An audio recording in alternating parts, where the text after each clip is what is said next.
Good evening. Welcome. You're watching Left, Right and Centre. I'm Vishnu Shom. On the program tonight, the voices of common citizens struggling to find a hospital bed, struggling to find oxygen, or dealing with grief beyond words as India faces perhaps our greatest challenge, COVID. These are brave citizens who have chosen to speak despite their own suffering. Also coming up, India's oxygen crisis, the voices of hospital owners. Live on this program on how, within hours, they would have run out of oxygen, which would have been catastrophic for hundreds of patients struggling to breathe as it is.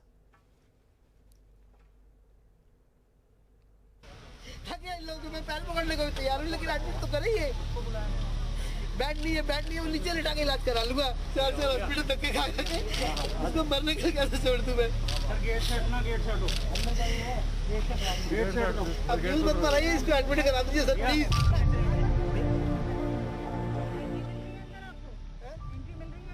43-year-old Aslam Khan brought his severely ill 30-year-old wife Ruby and their young daughter on his bike to one of Delhi's biggest government hospitals, the Lok Nayak Jayaprakash Hospital. They've been turned back from 3 hospitals because despite a very worrying chest scan which shows a COVID infection, she doesn't have a COVID positive lab report. Negative दिया है लेकिन इसको positive बता के फिर भी कर रहे हैं कोरोना है लेकिन नहीं मान रहे हैं लंग्स में इंफेक्शन हो गया है अभी कर रहा है ट्रॉमा सेंटर वालों ने नहीं ले रहे हैं अंदर पंत वालों ने यहाँ भेज दिया अब ये कहीं और भेज रहे हैं ये तो रास्ते में मर जाएगी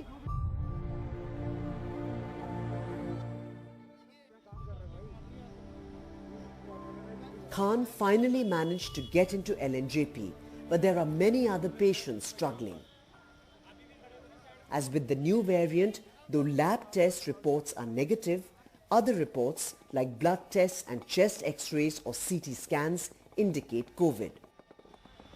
Often they are gasping for breath but can't get admission in a COVID ward with no COVID positive report. मैं 2 दिन से घूम रहा हूँ दीनदयाल में गया था तो उन्होंने नेगेटिव ले लेकिन फिर भी कोई इलाज नहीं करा मेरी मम्मी को वही प्रॉब्लम थी सांस की प्रॉब्लम हो रही थी फिर भी कुछ नहीं करा उन्होंने बाकी कहीं पे भी नहीं करा 3 दिन से मैं घूमे जा रहा था दीनदयाल वालों ने भी किसी ने कुछ नहीं करा और नेगेटिव रिपोर्ट आई थी कोई दिक्कत नहीं थी लेकिन सांस की प्रॉब्लम आ रही थी उनको फिर भी कोई इलाज नहीं करा उन्होंने अब मैं यहाँ पे 2-2.5 घंटे खड़े होने के बाद उन्होंने अंदर ले लिया है Rahul Verma, who runs Uday Foundation, an NGO which works with families of patients, lost his 71-year-old uncle just a few days ago, as hospital after hospital refused him admission after an initial COVID negative report. Again, I got his COVID test done. Then I came to know that, he came COVID positive. Then again, we rushed him to the hospital. He sat outside of that hospital for 6-7 hours without any oxygen or anything. In the next 48 hours away, we just lost him to the COVID. According to the rules, patients with such severe symptoms should not be denied admission regardless of their test result. During the last wave, hospitals even had separate observation wards for COVID suspects, but with all beds running full this time, hospitals are more stringent. And today, at testing labs across Delhi, there are long queues. 76-year-old Anil Madan and his 71-year-old wife Nidhi managed to get a test done in their 4th attempt. I had to go to 3 places, the Mahajan imaging and the lifelong were closed. Then I tried the Dang laboratory online, checking in, but I couldn't do it. And then I came here because I came to know that here it is drive-in test is being done. We are hearing all kinds of reports. There are few people that first-hand knowledge that they have passed away because they couldn't get the beds. Both central and state governments are saying that they are ramping up hospital beds, but on ground families are struggling to get their patients admitted, and every minute lost over a COVID certificate is precious for such families. In New Delhi with camera person AJ Joseph, this is Sukirti Dwivedi for NDTV. Well, on this program, we've got many citizens who've agreed to join in to express and tell us about what they have gone through. And it's a lot of courage that they show in actually choosing to come forward. Let me go to Rahul Verma first. Rahul runs the Uday Foundation. It's an NGO which works with the families of patients. He's lost his 71-year-old uncle just a few days back. How was it very difficult, Rahul, after so many hospitals refused him admission? Could you tell us about how tough it was getting him into a hospital? Hi Vishnu, hope you're safe. Everyone is safe there in NDTV. Vishnu, I've given last 14 years of my life in public service, and we are just providing food to the patient outside hospital, and we are working there. We're working very hard on the COVID from since last March. But I never thought this is going to happen to my uncle, and who's the only elderly person was there in my family. So Vishnu, his first of all, his report took 2 days to come. Then it was negative. His oxygen was, Vishnu, 88. Then it went to 76. Vishnu, at 11 p.m. we got an ambulance, and that ambulance took him to the hospital. I do not want to name these hospitals and all, and that he left us. He left my uncle all alone outside on the gate of that hospital for the 7 hours he sat on the bench there. And then finally he got the bed 7 a.m. in the morning. And like 48 hours, Vishnu, it was so difficult. Doctors were so cooperative that point in time. They were informing me and all. But Vishnu, I could feel that, I was we were losing the battle, which we never imagined about. Yeah. And how can a report, a positive word is a passport to the hospital? How it is possible? Yeah, 71-year-old sitting outside of the hospital with oxygen level of 74 or 72, something like this. It is inhuman. Trust me. I do not want to. I wish I'm the last person who talk about myself. I'll be the last person who tweet about my personal thing and all. But I've never seen something like this in my life, and I do not know what to say about this thing. But I'm just begging the government.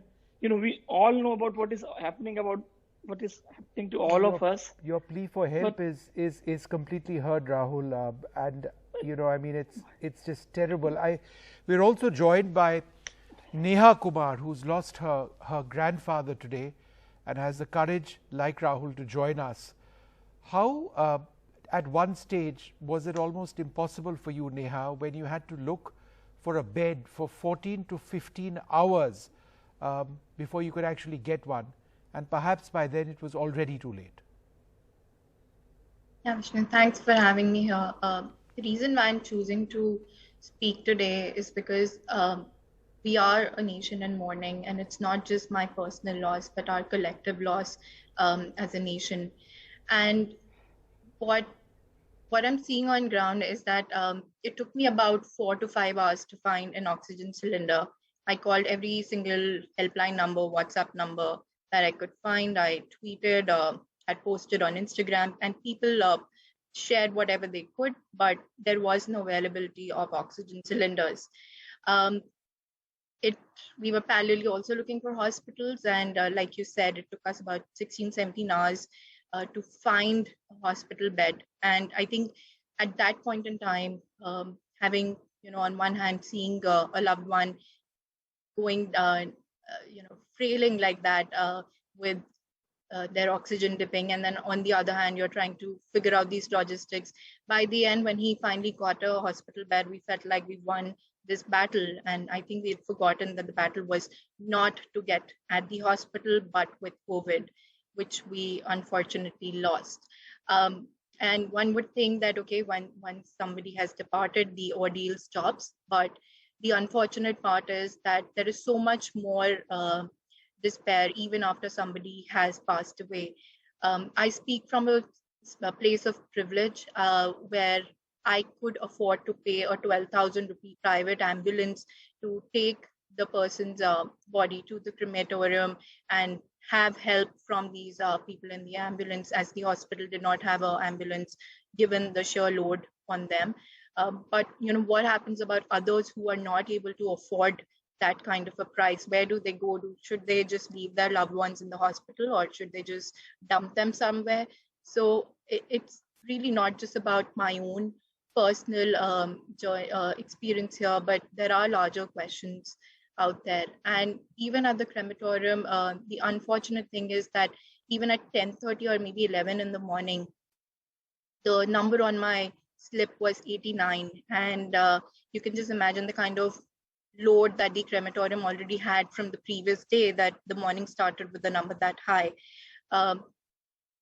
The CNG, or the electric chamber of the crematorium, was not working anymore because they were, I think, having so many bodies to take care of. And overall, it took us about 35 hours, I think, after he had passed away, to finally get done with the last rites. And the unfortunate part is that I saw people fighting over wood logs to complete the last rites of their loved ones. And you have to understand, these are people in grief. These are people who've lost someone that they love, and they just want to get done with the last rites, and they're not able to do that because of the situation on ground. So I don't know what the numbers show, but I can definitely tell you that I saw as many bodies as you can see stacked up in the crematorium. And it took as long as it took, like I mentioned, about 35 hours overall to get the process done. So you can just imagine what the numbers are on ground versus what's reported. No, it's just horrible what you've gone through over there. We are also joined at this stage by Arakshan Arya, whose relative was COVID positive. He's an advocate on record with the Supreme Court of India. For more than 8 hours, the patient needed to be admitted to an emergency ICU and was left at the mercy of luck and God, is what Arakshan told us earlier on today. Could you, Arakshan, tell us a little bit about what it is that you had to go through?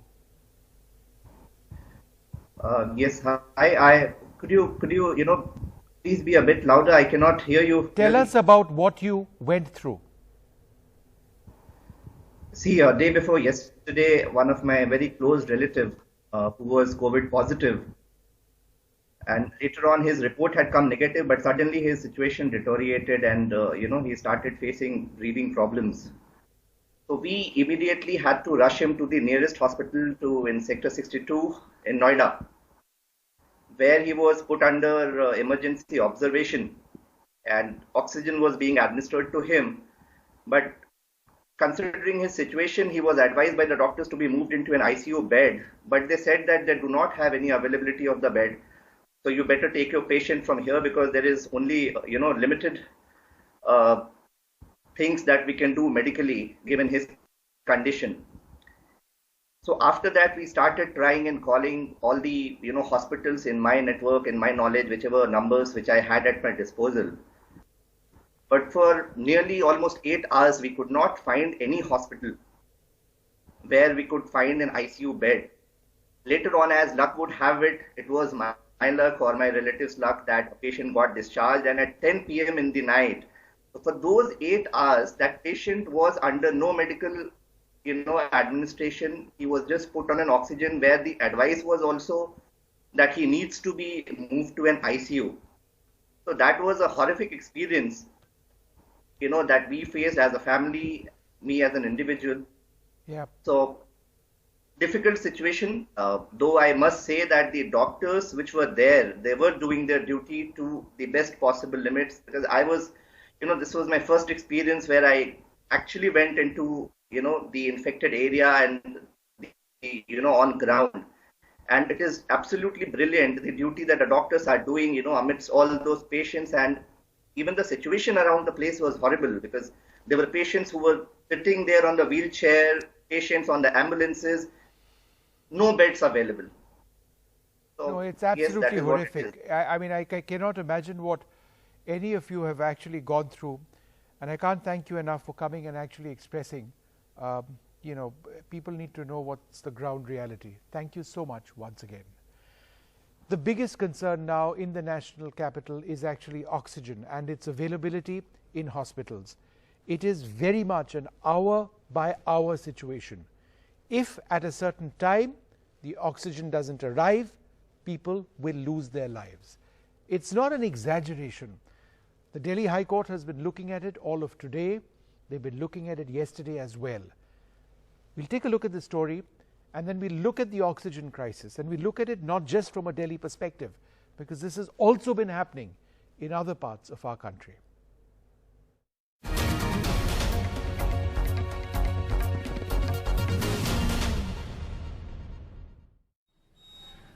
Struggling to breathe, Saurabh Bharadwaj, MLA from Delhi, is pleading Central and Haryana government to help Delhi with oxygen supplies, as Delhi faces acute shortage of oxygen, with many hospitals with just hours of oxygen left.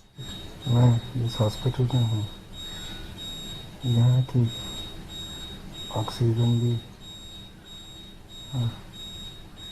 3 घंटे की बची है। मैं central government और Haryana government को ये request करता हूँ कि इस तरीके की चीज़ें ना करें। बहुत सारे लोग इस ऑक्सीजन पे डिपेंडेंट हैं। 51-year-old Ashish Goyal pleads with folded hands for oxygen supply for his hospitalized father, who is on ventilator at Delhi's Saroj Super Speciality Hospital.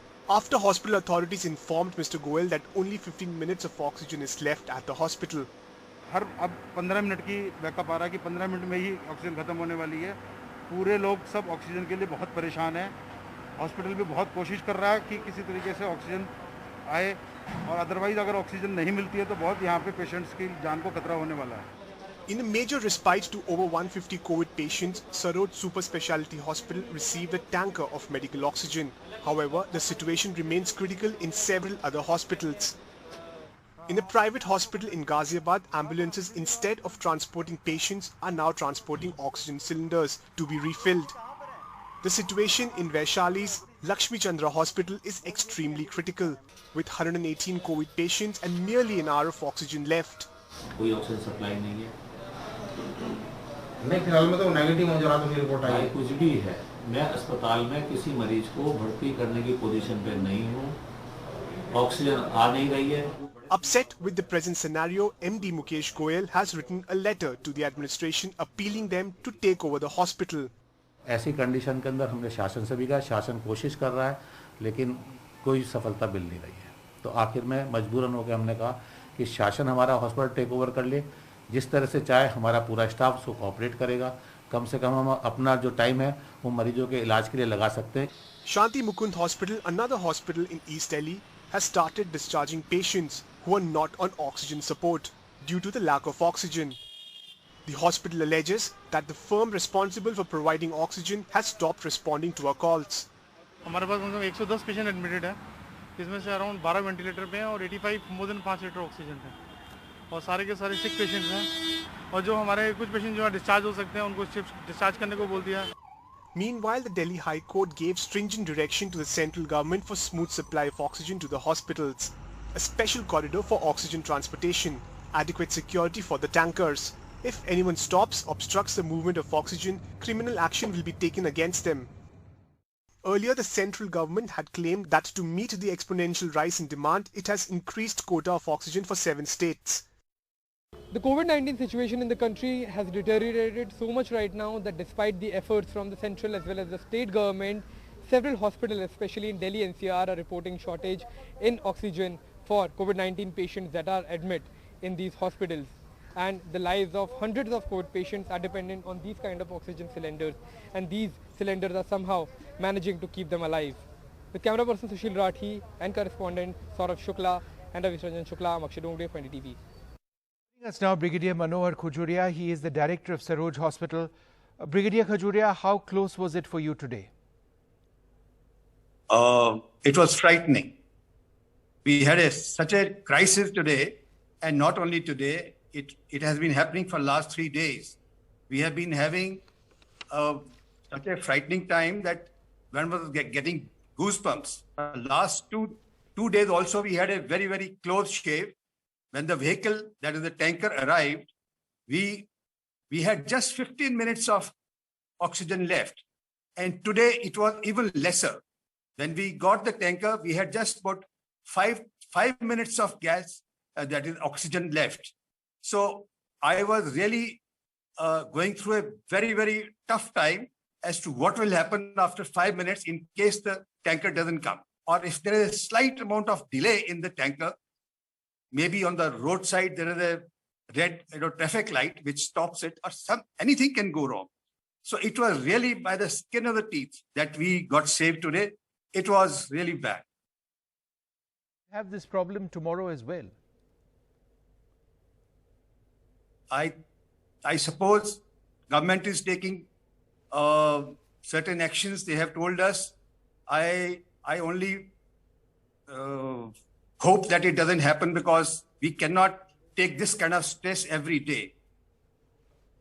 Right. Well, let's hope you actually do get that, this flow of oxygen consistently. Dr. Skand Trivedi, the head of cardiology at the Bansal Hospital, Bhopal, joins us. Dr. Trivedi, how bad was it for you today? How close was it for your patients? I'm not able to hear. There's some interference coming. Can you hear me now? Yeah, I can hear you, but there's some other sound also. Oh, no, don't worry about the other sound, sir. You're live on air. Okay. My question to you, how close was it for you today? We were fortunate that we had about 4 hours of supply left. And when your program aired and our guys were already there, and hello. Go ahead, keep talking. Hello? Yes, go ahead. Hello. Go ahead, Hello? keep talking. Yes. Yeah. So when we informed collectors and all, they were quite helpful, and their program also helped us.